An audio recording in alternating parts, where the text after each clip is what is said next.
안녕하십니까. 승무패 뉴스의 송진섭 앵커입니다. 오늘은 지난번 분석에 이어서 승무패 62회차의 26일 새벽에 있을 나머지 7경기를 세심하게 팀별로 세분화해서 분석해 보았는데요. 지금 바로 각 팀별 경기 양상 분석 시작해 보겠습니다. 오늘의 첫 번째 소식입니다. 고 어헤드 이글스와 슈테아우와 부쿠레슈티의 맞대결을 살펴보겠습니다. 먼저 고 어헤드 이글스입니다. 4-2-3-1 전형으로 나서며 에드바르드센은 전방 압박과 연계 플레이로 상대 뒷공간을 파고듭니다. 마가렛은 측면에서 빠른 스피드와 드리블을 활용해 풀백과의 원투 패스를 전개하며 하프 스페이스 침투에서 날카로운 움직임을 보여줍니다. 브렘은 중원에서 안정적인 볼 배급과 전진 패스로 공격 템포를 유지하고 이선 침투로 공격을 지원합니다.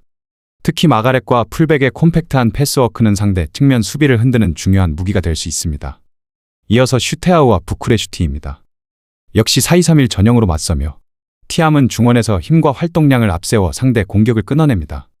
비를리게 하는 제공권 장점이 있지만 고립되면 영향력이 크게 줄어듭니다.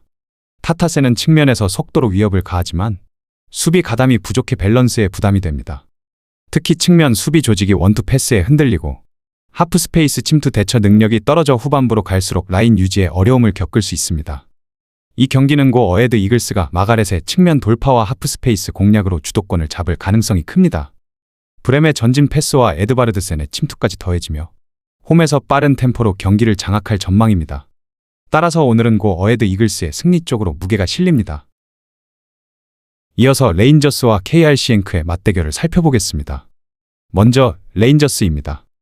4-2-3-1 전형으로 나서며 미옵스키는 박스 안에서 강력한 제공권과 마무리 능력으로 상대 수비를 압박합니다. 가사마는 측면에서 돌파와 크로스를 통해 공격 루트를 다변화하며 공간을 넓히는 움직임으로 활력을 더합니다. 아스가르드는 중원에서 템포 조절과 전방 패스를 책임지고 이선 침투 시 득점 옵션까지 제공합니다. 특히 홈팬들의 열광적인 응원과 압박 분위기를 바탕으로 초반부터 상대를 몰아붙일 수 있습니다. 이어서 KRC 앵크입니다. 역시 4-2-3-1 전형으로 나서며 오연규는 제공권과 박스 안 움직임으로 위협을 가합니다. 그러나 고립될 경우 영향력이 줄어듭니다. 이토 주냐는 측면에서 스피드와 돌파를 살리지만 원정에서는 기복 있는 경기력으로 파괴력이 반감됩니다.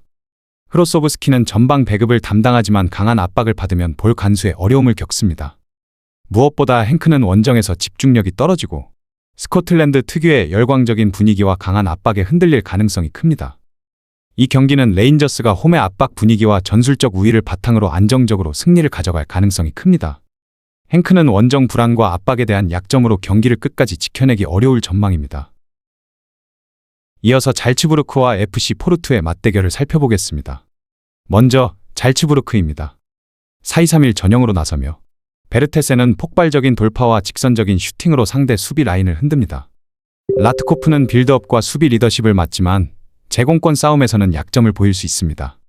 비드스트럽은 전진 패스로 공격 템포를 높이지만 강한 압박을 받으면 흔들리는 경우가 많습니다. 잘츠부르크는 홈에서 빠른 전환과 압박을 선호하지만 장신 스트라이커를 상대할 때 제공권 수비에서 불안이 생길 수 있습니다. 이어서 포르투입니다.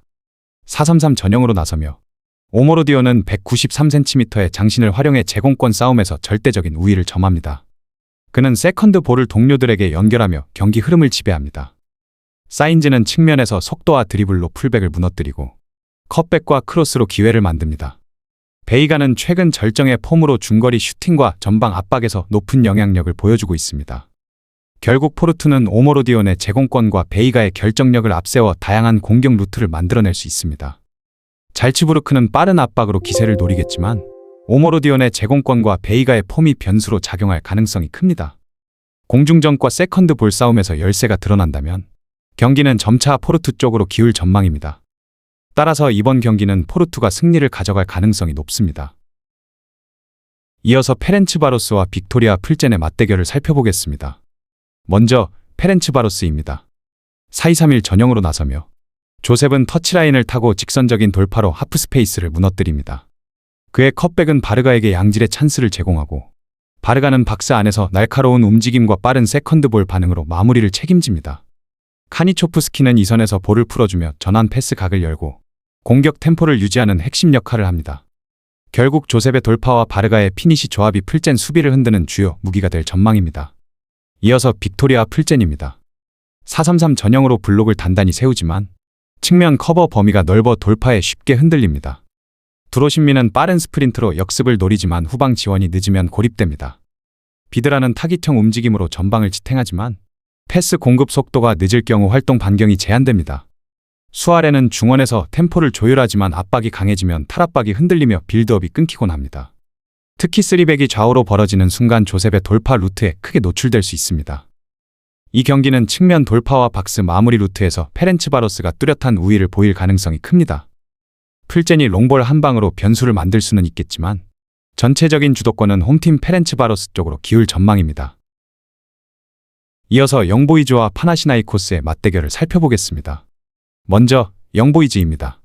4-4-2 전형으로 나서며 기고비치는 제공권과 피지컬 싸움으로 박스 안에서 상대 수비를 괴롭힙니다. 몬테이루는 중원에서 볼을 안정적으로 배급하며 볼 주변에 빠르게 숫자를 모아 점유율을 높여갑니다.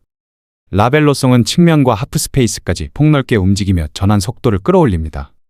특히 영보이즈는 볼 주변의 수적 우위를 형성해 압박 회피와 점유율 장악을 동시에 이루며 경기 주도권을 가져가는 특징이 있습니다.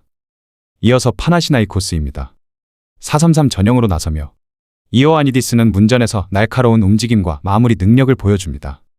두리치치는 중원에서 연결고리 역할을 하지만 강한 압박이 이어지면 활동 반경이 줄어듭니다. 바카세타스는 세트피스에서 강점을 보이지만 점유율 싸움에서 밀리면 기회가 제한적입니다.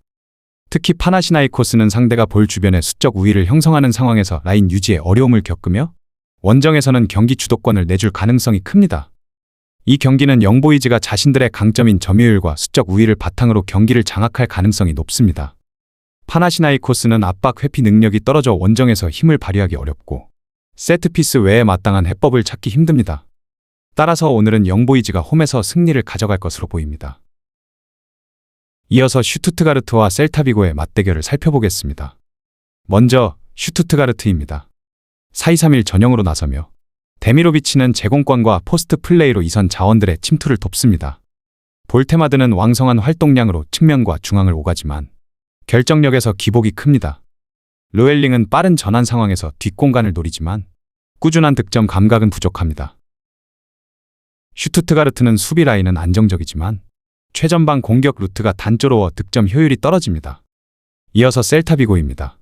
4-4-3 전형으로 나서며 파블로 듀라는 넓은 활동 반경을 보여주지만 마무리에서 아쉬움이 있습니다. 아스파스는 경험과 위치 선정에서 여전히 강점이 있지만 체력적 한계가 분명합니다. 일라익스 모리바는 중원에서 압박과 전개를 시도하지만 전방으로의 패스 퀄리티는 제한적입니다. 셀타비고는 수비 블록은 단단하지만 공격 다양성이 부족해 원정에서는 위협을 만들기가 쉽지 않습니다.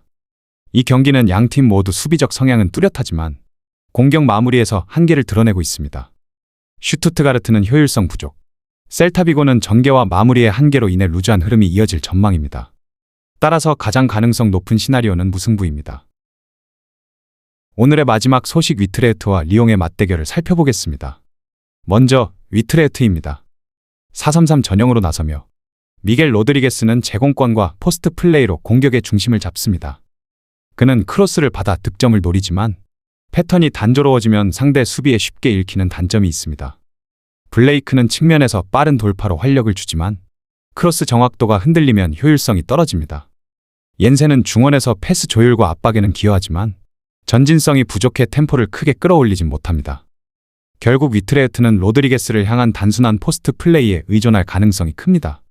이어서 리옹입니다.